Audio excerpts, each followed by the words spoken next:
अस्सलाम वालेकुम। जहाँ तक पहुँचे हमारा प्यार, पहुँचे पाकिस्तान से लेकर पूरी दुनिया तक पहुँचे, तमाम इंसानियत तक पहुँचे, और इसी दुआ के साथ अपने प्रोग्राम का स्टार्ट कर रहे हैं। और आप देख रहे हैं मिर्च मसाला। मिर्च मसाले के अंदर बहुत ही मज़ेदार रेसिपी बनने वाली हैं, और आज हमने सोचा है कुछ देसी रेसिपी आप लोगों के लिए तैयार करें। और जैसे कि आपने चाइनीज़ देखी, आपने मुख्तलिफ ममालिक की रेसिपीज़ देखी हैं, और आज देसी रेसिपी में मेरी पसंदीदा और आपको भी पसंद आएगी, और वो है पालक गोश्त पनीर। पालक गोश्त पनीर जो है ये बहुत ही मज़ेदार रेसिपी है, और जिन लोगों को पालक पसंद नहीं है, इसलिए कि पालक के अंदर एक ख़ास किस्म की स्मेल होती है, उसको दूर कैसे किया जाए वो भी आज इंशाल्लाह आपको हम सिखाएंगे, और बहुत ही मज़ेदार रेसिपी जो है वो तैयार होगी। अच्छा, वैसे पालक गोश्त गाय के गोश्त से भी बना सकते हैं आप, और बकरे के गोश्त में लेकिन फ़ायदा ज़्यादा होता है, उसका टेस्ट जो है ना पालक के साथ बहुत अच्छा मैच होता है, और ये बहुत ताकतवर रेसिपी भी होती है। और बच्चों बड़ों को, ख़ास तौर पर ख़वातीन को लाजमी पालक का इस्तेमाल करना चाहिए। इसमें आयरन होता है, बच्चों को ज़रूर खिलाना चाहिए। और बकरे के गोश्त के साथ पालक बहुत ही ताकतवर होता है, ये आपके जिस्म में आयरन पैदा करता है, खून बनाता है, और आपकी हड्डियों को मजबूत रखता है। ठीक है, तो ये सबसे बेहतरीन चीज़ है। दोनों चीज़ें जब मिलती हैं आपस में तो बहुत ही फ़ायदेमंद। ये पुराने ज़माने से जो है ना इस चीज़ के बारे में बहुत ज़्यादा इसको खानों में शामिल किया जाता है। और इसके साथ साथ अगर पनीर मिल जाए तो फिर तो और ताकत बढ़ती है। हमारे जिस्म में दो किस्म के कोलेस्ट्रॉल होते हैं, एक बैड होता है, एक गुड होता है।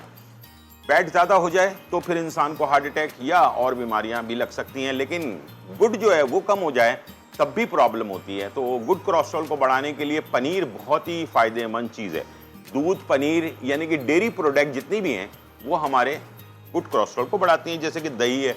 इन चीज़ों को आप कभी टेस्ट करवाएं तो आपको जब लिपिड प्रोफाइल एक टेस्ट होता है जिसके अंदर आपके कोलेस्ट्रॉल लेवल आता है, तो उसके अंदर आपको ये बताया जाता है कि आपका गुड कोलेस्ट्रॉल कम है या सही है, मुनासिब है, या फिर बैड कोलेस्ट्रॉल जो है वो कम है या ज़्यादा है। ठीक है, तो इस तरह से आप अपने मॉनिटर कर सकते हैं।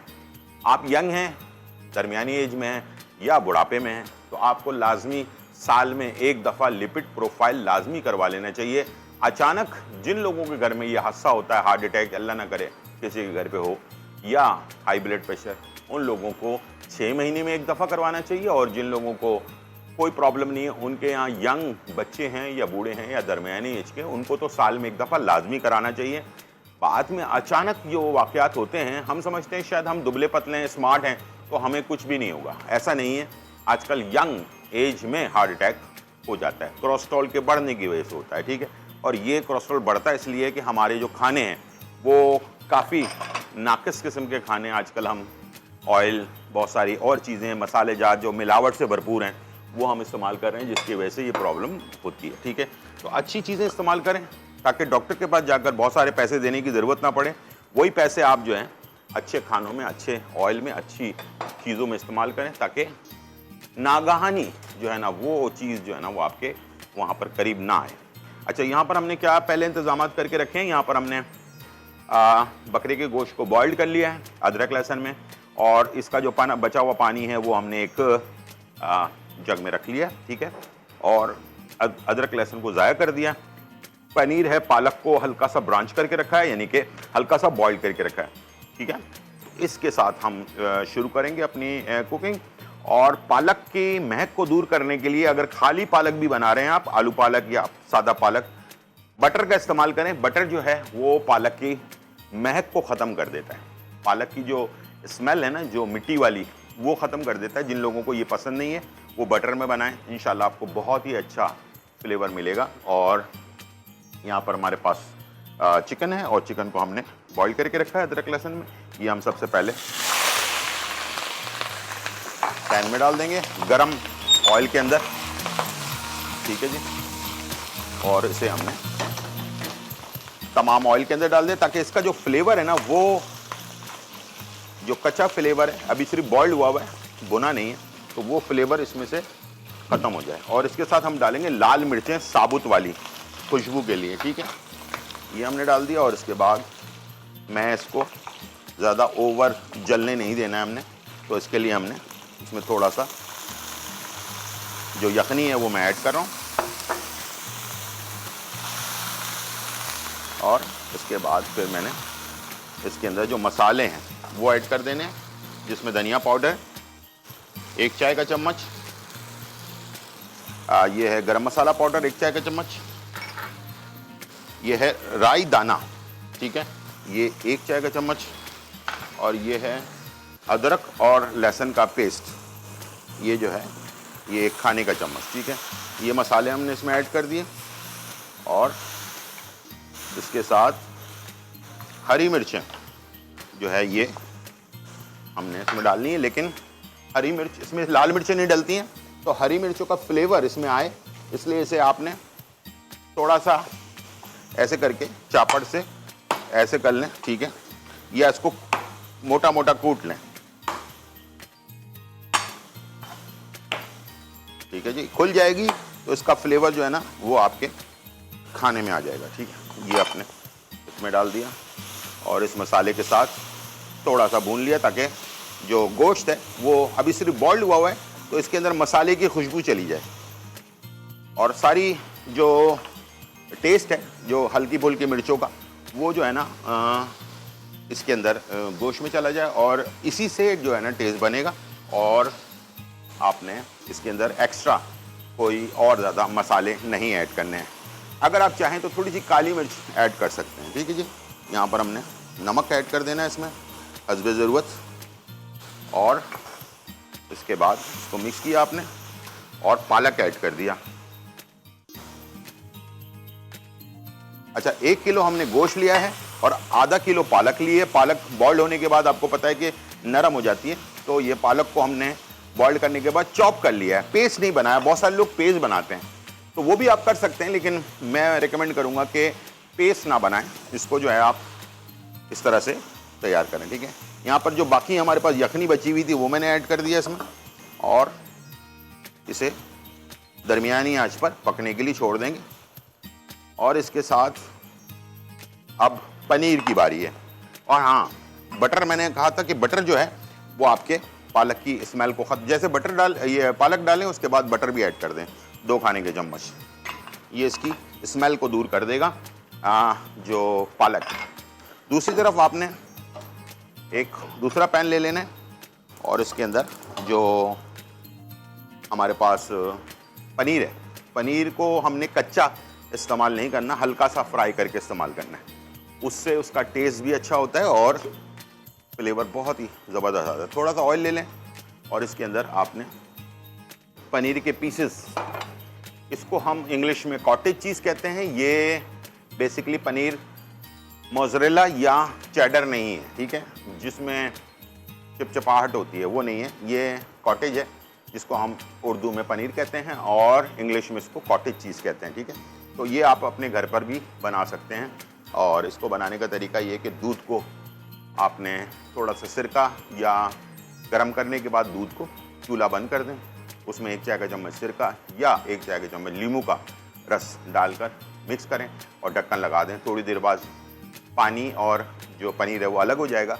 इसको वॉश कर लें, इसमें नया पानी डालें, इसको वॉश कर लें। वॉश करने के बाद इसको छन्नी से छान कर किसी जगह पर ऐसे पाइप में लटका दें इसे, ठीक है। और एक एक कतरा इसका पानी बिल्कुल ख़त्म हो जाना चाहिए, कम से कम आधे घंटे ये लटका रहें। उसके बाद फिर आप इसे किसी सांचे में रखकर फ्रिज में रख लें, तो ये बिल्कुल कॉटेज चीज़ जम जाएगा। वो आप अपना फ्रेश कॉटेज चीज़ बना सकते हैं। इसको आप हलवों में और मुख्तलिफ रेसिपीज़ में भी इस्तेमाल कर सकते हैं। तो कॉटेज चीज़ बनाना बहुत ज़्यादा मुश्किल काम नहीं है। इंशाल्लाह मुझे उम्मीद है कि ये बहुत आसान काम है, आप बना लेंगे, या किसी दिन हम कोशिश करेंगे कि आपको इसको बनाना भी सिखा दें। यहाँ पर ऑयल हो रहा है गर्म और इसमें मैंने डाल दिया कॉटेज चीज़, ठीक है। इसके स्क्वायर पीसेस काट लें और इसे हल्का हल्का सा सेक लेंगे। अच्छा, चीज़ कोई भी हो उसके अंदर स्मेल होती है, स्मेल को लाजमी दूर करना ज़रूरी है, वरना फिर आपकी रेसिपी मज़ेदार नहीं बनेगी। इसको दूर करने के लिए हम इसे फ्रेश करने के लिए एक दफ़ा ऑयल में हल्का सा फ्राई कर लेते हैं। तो इससे क्या होता है कि ये आपका कॉटेज चीज़ फ्रेश हो जाता है, और जब हम इसको रेसिपी में शामिल करते हैं तो फिर ये इसका टेस्ट आपको बुरा नहीं लग रहा था। हमारे पास कॉल रहे हैं। अस्सलाम वालेकुम। वालेकुम अस्सलाम भाई, क्या हाल है जी आपका? बिल्कुल ठीक ठाक अल्हम्दुलिल्लाह, आप सुनाएं कैसी हैं, खैरियत से? जी भाई, मैं बिल्कुल ठीक। भाई वो ना बुधवार दिन मैंने आपको अपने 2 मसले बताए थे जी आपने एक का जवाब दिया और एक का देना भूल गए थे। जी जी ठीक है। अब मैं बूढ़ा हो गया हूँ ना असल में हाँ दे दूंगा मैं आज इंशाल्लाह जवाब। आपने पूछा था उसके बारे में ना, क्या नाम है, भाई वो चेहरे के आपने लिए। नाप का जवाब दे दिया था, मैदे का रहता है। मैदे का रहता है, ठीक है। भाई मैदे वो का, ना मेरे मैदे की नाली है ना, मैदे की नाली और मैदे के मुंह पर सूजन है, वो खत्म नहीं ठीक होती। है ठीक है ठीक है। चले मैं और आपको, भाई मेरे मैदे की वजह से ना मेरे चेहरे की रंगत हर वक्त पीली रहती है, मुंह पर दाग धब्बे भी बहुत है। अच्छा ठीक है ठीक है। चलें चेहरे का भाई और मैं यही मैदे का। कहना था, आप बहुत अच्छे हैं भाई। बहुत शुक्रिया। चेहरे का और मैदे का आपको इंशाल्लाह आज जवाब दे देते हैं, ठीक है। बहुत जी शुक्रिया। भाई, खुदा हाफिज। अल्लाह हाफिज। मैंने उस दिन अपने शो में बताया था, आपने शायद सुना नहीं, कि मैदे के सूजन के लिए सबसे बेस्ट चीज़ है लस्सी। लस्सी में जिसको हम कहते हैं कि छाछ, 2 टेबल स्पून दूध और 2 टेबल स्पून दही, इसको 1 लीटर पानी के जग में डालकर अच्छी तरह से मिक्स कर लें। और मिक्स करने के बाद जब इसका ऊपर झाग बन जाए उसको हटा दें। सिर्फ पानी, सफ़ेद रंग का पानी होगा। उसको आपने 1 चाय का चम्मच उसमें आपने डाल देना है, वो क्या नाम है, इसफगोल की भूसी, ठीक है।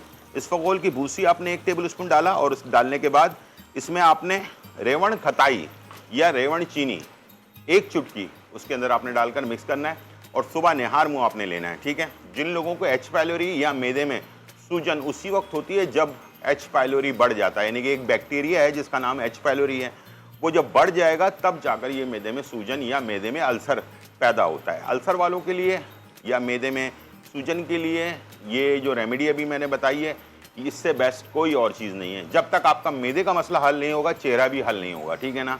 यानी कि मैदा ख़राब है तो चेहरे में भी दाने या पिंपल्स या झाइयाँ बनती हैं। अच्छा, आप चेहरे पे लगाने के लिए 1 टेबल स्पून कॉफ़ी ले लें, ठीक है, और उसमें 2 टेबल स्पून आपने एलोवेरा जेल ताज़ा वाला जो है वो आपने डाल दिया। और डालने के बाद उन दोनों को आपने अच्छी तरह से मिक्स किया। 1 चुटकी उसमें आपने जो है हल्दी शामिल की और 1.5 चाय का चम्मच बेसन, तो ये गाढ़ा सा लिक्विड बन जाएगा, ठीक है। और इसको आपने रात को सोते वक्त पूरे चेहरे पे लगा लेना है। झाइयाँ, धब्बे या जो थोड़ा सा सांवला कलर हो जाता है उसको ख़त्म करने के लिए ये बेस्ट चीज़ है। दाने भी ख़त्म हो जाते हैं इसलिए कि इसमें जो हल्दी डाली जाती है वो एंटीसेप्टिक है, तो चेहरे पे जो दाने होते हैं हल्के फुल्के उसको भी ये ख़त्म कर देता है। तो ये दोनों चीज़ें मैंने बता दी हैं। इंशाल्लाह मुझे उम्मीद है कि आपको समझ आ गई होगी। यहाँ पर हमारे पास पनीर जो है ये तैयार है और रेसिपी भी तैयार हो रही है। वापस आएंगे आज एक और मज़ेदार रेसिपी जो जोड़ों के लिए बहुत मजबूत करता है और आपको हमेशा फिट रखता है, वो है अरवी। अरवी की कढ़ाई बहुत ही मज़ेदार, इंशाल्लाह आप इंजॉय करेंगे। छोटा सा ब्रेक, फिर वापस आते हैं।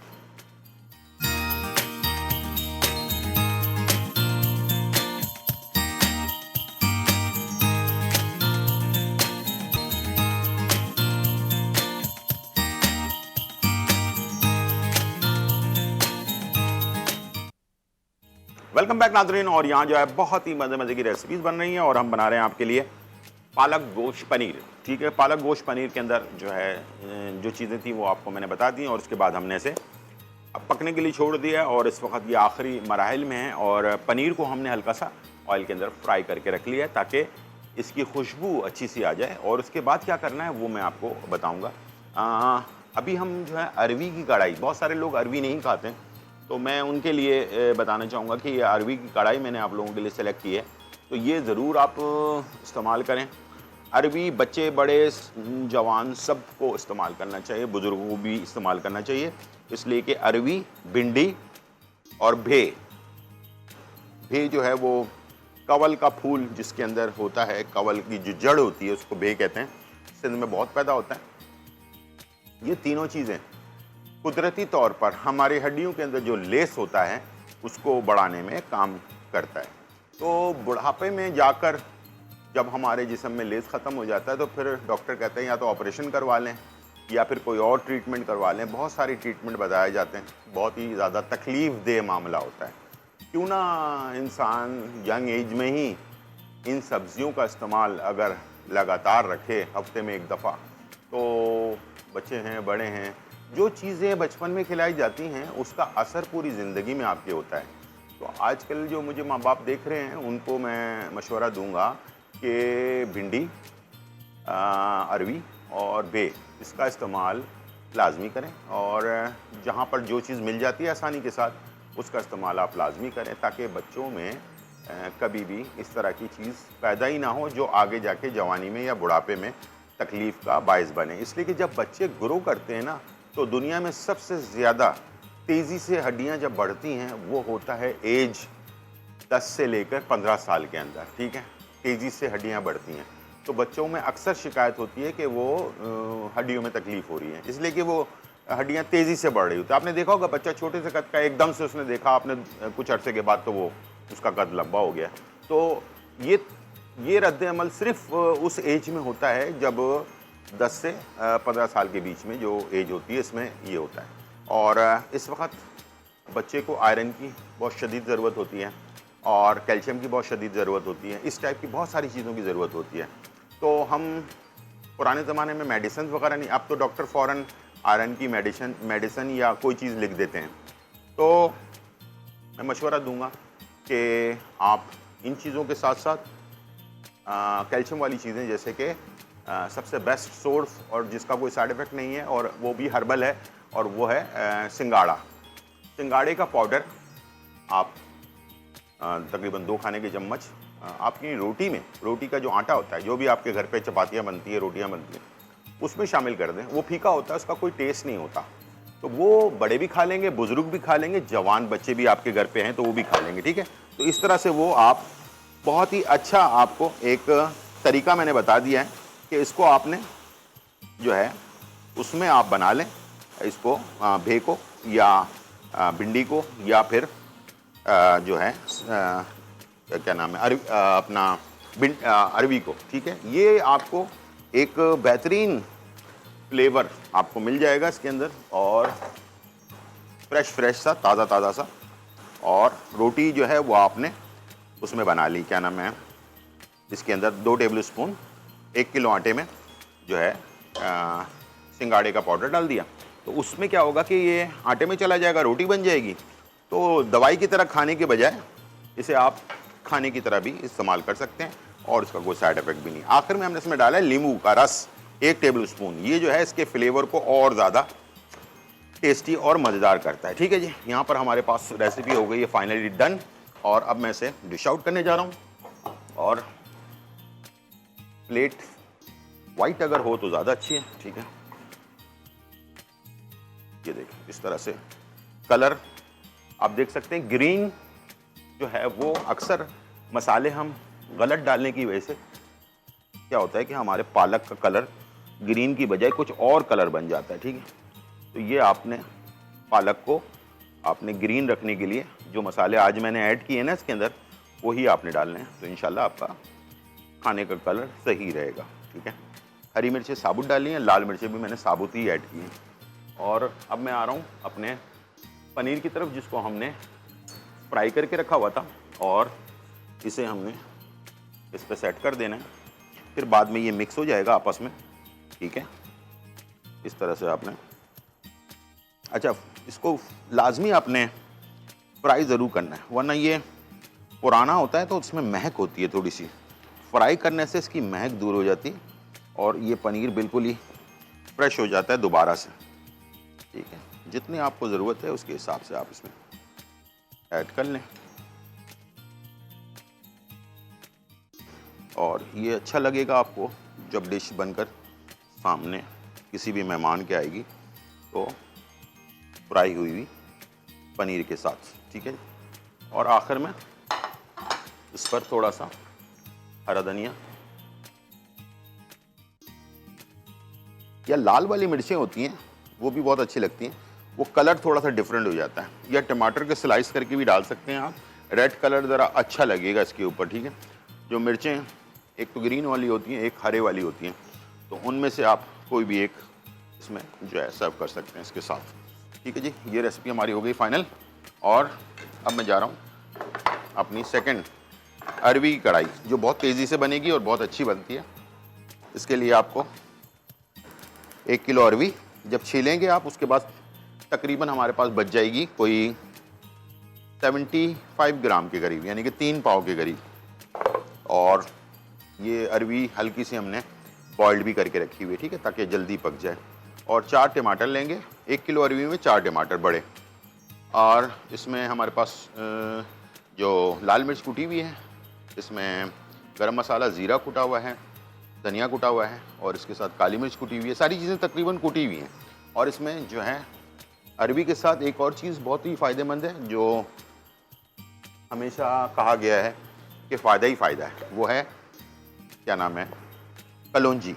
अरवी के साथ कलौंजी एक चुटकी आखिर में इस्तेमाल करें तो उससे सुन्नत भी है और इसे फ़ायदा भी है, और इसका बहुत ही मौत के अलावा तमाम बीमारियों का इलाज भी है। ठीक है जी, हम इसमें सबसे पहले टमाटर ऐड करेंगे, ठीक है, और उसके बाद इसमें हम शामिल कर देंगे हरी मिर्ची साबुत वाली। अक्सर मुझसे लोगों ने सवाल पूछा है कि आप अपने खानों में हरी मिर्चों का बहुत ज़्यादा इस्तेमाल करते हैं। मैं असल में रहा हूँ थाईलैंड में और भी बहुत सारे ऐसे मुल्कों में जहाँ पर हरी मिर्चों का बहुत ज़्यादा इस्तेमाल होता है। हरी मिर्चों के फ़वाइद जो है वो किसी दिन हम जैसे हर रोज़ कोई फ़ायदा बताते हैं, तो इंशाल्लाह हरी मिर्चों का मैं फ़ायदा बताऊँगा तो आप हैरान भी हो जाएंगे। लोगों का कहना है कि विटामिन सी जो है वो लेमन में ज़्यादा होता है, लेकिन ऐसा नहीं है। विटामिन सी जो है ना वो बहुत सारी चीज़ों में बहुत होता है, ठीक है। जैसे हरी मिर्चें, हरी मिर्चों में विटामिन सी की मकदार बहुत ज़्यादा होती है, और ये फैट बर्नर भी है, यानी कि ये हमारे जो चर्बी है ना उसको जला देता है, इसीलिए इसको फैट बर्नर भी कहते हैं। तो थाईलैंड में सबसे ज़्यादा इस्तेमाल होता है, इसके अलावा मैक्सिको में बहुत इस्तेमाल होता है, इसके अलावा साउथ अफ्रीका में बहुत ज़्यादा इस्तेमाल होता है, इसके अलावा और भी बहुत सारे मुल्क हैं जहाँ पर बहुत ज़्यादा इस्तेमाल होता है। तो वहाँ के लोग आपको मोटे कम मिलेंगे, इसलिए कि जो लोग हरी मिर्चें ज़्यादा इस्तेमाल करते हैं, पाकिस्तान में भी करते हैं। पाकिस्तान में भी लोग 2-3 हरी मिर्चें ना ऐसे ही खाने के साथ भी खा लेते हैं। तो वो लोग हमेशा स्मार्ट होते हैं, और अगर कोई मुझे देख रहा है और कोई हरी मिर्चें खाता है तो वो कॉल भी कर ले कि वाकई स्मार्ट है या नहीं है, ठीक है। इसलिए कि ये फैट बर्नर है, ये खून के अंदर या मैदे में या जहाँ पर भी चर्बी होती है उसको ये जला भी देता है। तो रोज़ाना 2-3 हरी मिर्चें किसी भी तरह से खा लें, पकी हुई हरी मिर्चों से ज़्यादा कच्ची हरी मिर्चों में फ़ायदा है। तो सैलेड में या किसी और चीज़ में आप ऐड करके इसको इस्तेमाल करें, लहसुन और हरी मिर्चें, तो इंशाल्लाह आपको कभी हार्ट अटैक या मोटापे वाली बीमारी जो है ना वो नहीं होगी, ठीक है जी। और जिनको शौक़ है खाने का तो उनके लिए तो मसला ही कोई नहीं है, ठीक है। यहाँ पर हम डाल देते हैं अरवी टमाटर के साथ। अच्छा, ये रेसिपी बहुत अच्छी है उन लोगों के लिए जो लोग अरवी नहीं खाते हैं, ठीक है। और ये जब टमाटर के साथ और इन कढ़ाई वाले मसालों के साथ इसीलिए हमने इसका नाम अरवी कढ़ाई रखी है, ताकि इसका फ्लेवर जब खटास के साथ मिल जाता है ना, जैसे कि अभी हमने पालक में थोड़ा सा नींबू आखिर में डाला था, इसकी कोई वजह है, ऐसे नहीं डाल दिया। तो ये नींबू जो है वो पालक की जो टेस्ट है ना उसको चेंज कर देता है आखिर में, और इसी तरह से टमाटर जो है वो अरवी या भिंडी इन चीज़ों के फ्लेवर को चेंज कर देता है। तो इसमें अगर आप बनाएंगे तो आपको टेस्ट बहुत अच्छा मिलेगा, बच्चे बड़े जो नहीं खाते हैं वो भी खाएंगे, ठीक है। ये चीज़ का आपने ज़रूर ख्याल रखना है। खाना बनाना तो आसान है, लेकिन खाना खिलाना बड़ी मुश्किल बात है। बच्चों के पीछे पीछे हम प्लेट लेकर फिर रहे होते हैं, वो खाते नहीं हैं। तो आप ऐसी चीज़ बनाएं, जैसे कि हमने उस दिन लाल लोबिया के कबाब बताए थे, तो बच्चे के जिस्म के अंदर सब्जियां भी चले जाएं, लेकिन उसको महसूस ना हो कि ये हमें आज लाल लोबिया ही बना के खिलाया जा रहा है।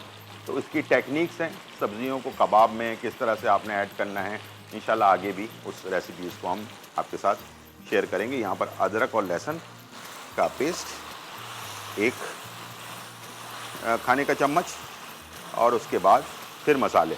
अब मसाले आप गौर से देख लें, इसमें कुटी हुई काली मिर्च 1 चाय का चम्मच, 1.5 चाय का चम्मच लाल वाली कुटी हुई मिर्च, 1 चुटकी हमने इसमें डालना है कलौंजी, ठीक है, और गरम मसाला पाउडर 1 चाय का चम्मच, ज़ीरा पाउडर, ज़ीरा कुटा हुआ ज़ीरा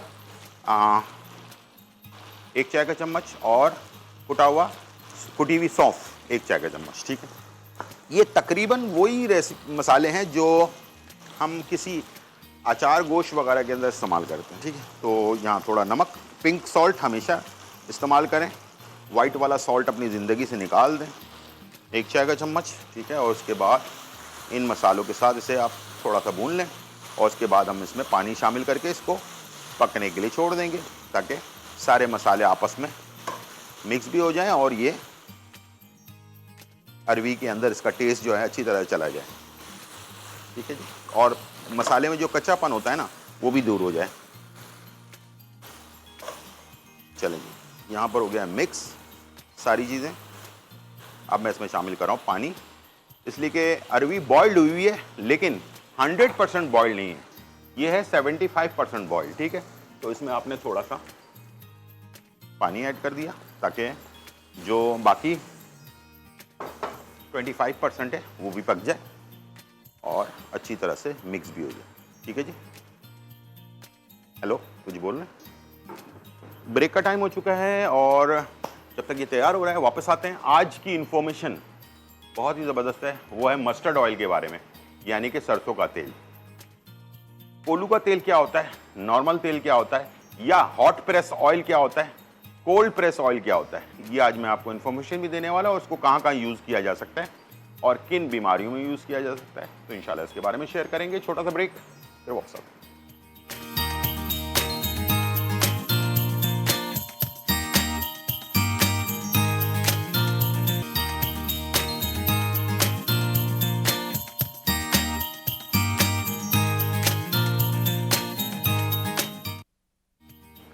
वेलकम बैक नाज़रीन। और यहाँ जो है बहुत ही मज़ेदार, खुशबूदार, धमाकेदार और चटखारेदार रेसिपी जो है तैयार हो चुकी है और हमने आपके लिए बहुत ही मज़ेदार पालक गोश्त पनीर जो है वो सबसे पहली रेसिपी हमने बनाई और बहुत ही लजीज, बहुत ही मज़ेदार। इसको मैंने थोड़ा ड्राई रखा है, आप चाहें तो इसमें ग्रेवी रख सकते हैं, ठीक है, आपके ऊपर डिपेंड करता है। महंगाई बहुत ज़्यादा है तो ग्रेवी वाली होगी तो बहुत सारे लोग खा लेंगे, ठीक है। अच्छा, यहाँ पर हमने जो है अरवी की कढ़ाई जो है वो तैयार की है, वो भी आपके सामने मौजूद है और बहुत ही मज़ेदार है। और जो लोग अरवी नहीं खाते हैं तो इंशाल्लाह आज से अरवी जो है ना वो खाया करेंगे, इसलिए कि अरवी जो है बनाने का ये एक तरीका मैंने आपको नया एक बताया, तो ये चटपटा सा बन जाता है, तो ये ज़्यादा आपको वो नहीं, अरवी वाला फ्लेवर नहीं आएगा इसमें। तो सारी टेक्निक मैंने आपके साथ शेयर कर ली और इंशाल्लाह मुझे उम्मीद है कि अब आपके पास कोई ऐसी चीज़ नहीं है जो आपको प्रॉब्लम करे। जिन लोगों को पालक पसंद नहीं है वो बटर डालकर खाएंगे, बटर में जब बनाएंगे तो थोड़ा सा इसका फ्लेवर चेंज हो जाएगा। अरवी को आप थोड़े टमाटर के साथ बनाएंगे तो उसका फ्लेवर बिल्कुल डिफरेंट होगा और इंशाल्लाह मुझे उम्मीद है कि आपको काफ़ी मज़ा आएगा इसको खाने में। ये है मेरे पास सरसों का तेल। मैंने आपसे कहा कि कोल्ड प्रेस ऑयल और हॉट प्रेस ऑयल में क्या फ़र्क है। कोल्ड प्रेस ऑयल हमारे ज़माने में जो कोलू का गाय गोल गोल घूमती थी उसको हम कहते थे कोलू का तेल, तो कोल्ड प्रेस ऑयल उसको कहते हैं। और हॉट प्रेस ऑयल बड़ी बड़ी कंपनियों के अंदर जो फैक्ट्रियों में मशीनें लगी होती हैं उससे जो निकलता है, दोनों असली होते हैं। लेकिन जो कोल्ड प्रेस ऑयल होता है, जो कोलू का तेल होता है, ये खाने के लिए भी बेहतरीन होता है, ये फ़ायदेमंद होता है और इसको लगाने के लिए भी बेहतरीन होता है। ये बात आज आप बहुत सारे लोग आपको सरसों का तेल बताते तो हैं लेकिन ये नहीं बताते कि कौन सा अच्छा है, कौन सा बुरा है या कौन सा फ़ायदेमंद है। खाना पकाने से लेकर इसको लगाने से लेकर बहुत ही फ़ायदेमंद है। बच्चे छोटे छोटे जो अन्य मुन्ने बच्चे जो होते हैं उनको जो है अक्सर नज़ला, ज़ुकाम, सीने में खरखर की आवाज़ ये होती है, तो उनको फजूल चीज़ें खिलाने से बेहतर है, एंटीबायोटिक के इंजेक्शन लगवाने से बेहतर है बचपन से ही कोलू के तेल सरसों का जो है उसके 2 से 3 कतरे नाफ में डाल दिया करें, नाफ में। और पैर, ये पैर हैं समझ लें, आपके पैर का जो तलवा है ना, इस पर हल्का सा ऑयल लगाया और इसके ऊपर मसाज कर दिया। ये 2 काम अगर आपने बच्चों को कर दिया नहलाने के बाद, जब बच्चा छोटा सा गुन्ना सा बच्चा जो होता है ना वो नहा लेता है, नहाने के बाद शोर मचा रहा होता है, उसके नाफ में 2-3 कतरे आपने जो है ना वो डाल दिए ऑयल के और उसके पैर के तलवे पे मसाज कर दिया अच्छी तरह से। फिर उसको हल्का सा गर्म कपड़ा पहना दिया आपने। कुछ अरसे में आप देखिएगा कि उसके खरखराहट भी ख़त्म हो जाएगी, एक्टिव भी रहेगा बच्चा और इंशाल्लाह मुझे 100% उम्मीद है कि वो बच्चे को बीमारियां जो है ना कम से कम लगेंगी। उसको कुछ है या नहीं है, आपने ये काम ज़रूर करना है, ठीक है। अच्छा, हमारे बाल गिरते हैं, हम बहुत सारे ऑयल बताते हैं कि बालों में ये ऑयल लगा लें, वो ऑयल लगा लें, ये कर दें। सिंपल कोलू का तेल मिल जाएगा आपको, तलाश करने से अल्लाह भी मिल जाता है, खुदा भी मिल जाता है। तो सिंपल कोलू का तेल सिर्फ 2 घंटे लगाने हैं, पूरी पूरी रात लगा कर नहीं रखना है, ठीक है। इंशाल्लाह आपके बाल का मसला हो जाएगा। जब बाल पे आप ऑयल लगाएं तो नाफ में बड़े 5 से 7 कतरे। 5 ये इस्लाम में ना बहुत सारी चीज़ें ऐसी हैं जो हमारी समझ से बाहर है, उसको हमें कैलकुलेट करने की ज़रूरत नहीं है। 3, 5 और 7 इस तरह के जो कैलकुलेशन है ना, क्यों है ये अल्लाह जानता है, मुझे नहीं पता। लेकिन ये है कि इसको कहा जाता है कि 5 कतरे नाफ में डालने बड़े, या 7 कतरे नाफ में डाल लें, ठीक है। और नाफ के ऊपर हल्का सा यूं उंगली से मसाज भी करें, ठीक है, ताकि वो ऑयल आपके जिस्म के अंदर चला जाए। नाफ क्यों आखिर नाफ में डाला जाता है? सबसे पहले जो हमें अल्लाह ताला ने खुराक देनी होती है माँ के पेट में, वो नाफ के ज़रिए आती है। तो नाफ जो है वो आपकी अंदर के तमाम मसले मसाइल का हल जो है वो नाफ के अंदर मौजूद है। अगर आप करके देखें, थोड़े अरसे करें। सरसों के तेल के मैंने आपको बता दिया, बाल गिर रहे हों, बाल में जो है वो बड़े नहीं हो रहे हैं, बाल एक जगह पे रुक गए हैं, एक तो लगाना और दूसरा नाफ में रोज़ाना डालना, ठीक है। और बड़े लोग भी, अगर पैर में सुन की शिकायत है, आपकी वेन्स पैर की सही काम नहीं कर रही है, शुगर पेशेंट के अक्सर होता है कि वेन्स पैर की जो है ना सही काम नहीं कर रही होती हैं और हल्का सुनपन आ रहा होता है, उनको भी चाहिए कि कोलू के तेल लें और पैर के पंजे के ऊपर मसाज करें। इससे सिर्फ पैर की नसें नहीं, बल्कि पूरे बॉडी के अंदर जितनी अब ये आपकी नसें हैं ना, इसका हर ताल्लुक पैर के पंजे से होता है, ठीक है। गुर्दे का, पेट का, आप कोई नक्शा देखिएगा, इंशाल्लाह आपको कहीं पर नज़र आएगा, उस पर आपको पूरा पैर के ऊपर नक्शा नज़र आएगा कि मैदे का भी है, गुर्दे का भी है, आपके कमर का भी है, आपके नाफ का भी है, आपके हर चीज़ के मसले जो है ना पैर के पंजे के अंदर मौजूद हैं। जब हम सरसों के तेल से, कोलू के तेल से इसको मसाज करते हैं अच्छी तरह से, जब तक के पैर का तलवा गर्म ना हो जाए, ठीक है। गर्म हो जाएगा तो समझ लें ये पैर के ज़रिए आपकी पूरी बॉडी के अंदर ऑयल पहुंचता है और हमारी जो नसें हैं वो 24 घंटे काम करती हैं। और 24 घंटे काम करने का मतलब ये है कि दिन में 2 से 3 दफ़ा तमाम जो ब्लड है वो हमारे दिल से गुजर कर पूरे जिस्म में घूमता है, ठीक है। याद रखिएगा ये बात, हमारे दिल से पूरे जिस्म में गुजरता है और दिल से होकर गुजरता है, ठीक है। तो जब आप ये काम करते हैं तो इससे क्या होता है कि जब ऑयल आपके पंजों में जाता है तो बहुत सारे फ़ायदे आपको देता है, ठीक है। तो इंशाल्लाह मुझे उम्मीद है अब मैं आपको इसके अलावा कौन कौन से ऑयल बालों की खुश्की के लिए और चीज़ों के लिए किस तरह से उसको ट्रीट करना है वो भी हम आपके साथ शेयर करेंगे। और हर ऑयल का अपना अपना असर है और क्या असर है ये मैं आपको अगले प्रोग्राम में इंफॉर्मेशन ज़रूर दूंगा। छोटा सा ब्रेक कल तक के लिए, इंशाल्लाह ज़िंदगी रही तो फिर मुलाकात होगी आपसे, और जब तक के लिए इजाज़त, अल्लाह हाफ़िज़, bye bye and check out.